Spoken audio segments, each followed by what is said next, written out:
na-hospital ako. May election time. 6 days ako sa ICU. Yan sa Alatamundo. Kaya hindi na ako makadiretso sa provincial. Mamatay na talaga ako. Noong first time nagpunta kami dito, nagpan sila ng ganyan. Sabi ko, maniwala ka dyan. Oo, negative talaga ako. Lahat sila sa bahay, sir, ay ma'am. Hindi yan pwede, sabi ko. Pero matigas ang ulo ni Mrs. Kumuha ng ganyan dalawa, inutang na daw kay Milay.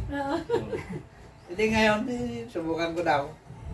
Ang problema ko noon, mula nung hospital ako, 4 to 7 days, 1 week na hindi ako makabawas. Magbawas naman ako, ito ang katulong ako. Yung matigas. Oh. Tugol. Tugol na. Kay 7 days na. Ala. Pero nung 2 days na lang inom ako ng ganyan, agay, maganda. Hanggang ngayon, maganda.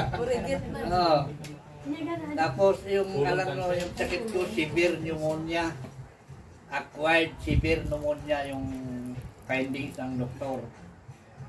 Ngayon, nung nagpa-check up ako doon sa munisipyo, sabi ni Doktora Kukong, Kuko, Tay, yung bara mo nag-open na, ihinto na natin yung doxyphylline mo. Wow. Ihinto ko eh. Yan na lang, ito na lang, ito. Oh, tapos nung nagpunta kami sa Marvel, kaya nagtawag yung kapatid ko, nakahiga yung ganyan upuan mo. Ganun na lang siya. Dumating ako, sabi ko, musta ngayon lang? Kaya mo pa? Pero hindi siya makatayo. Binigyan ko na isang baso. Eh yung bit ko yun, may nakatimpla na. Kalahati na lang siguro doon sa mineral. Binigay ko sa kanya. Sige, inumin mo yan, be.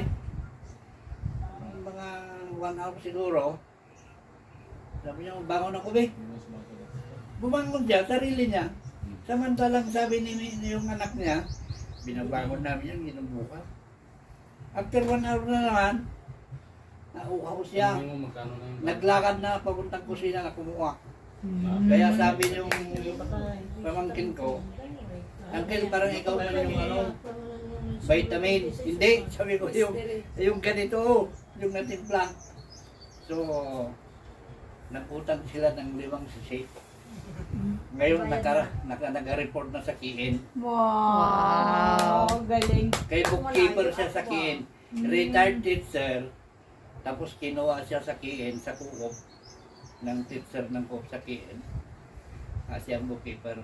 Nag-report na. Oh. Ang-text niya sa akin. Okay na ako, ubos na yung gamot ko. Sabi ko, siniswerte ka? Sabi ko, magbili ka rin eh. Sabi ko, yun, nagkukuha ko mag-testimony. Yan ang testimony ko. Effective talaga yan. Thank you.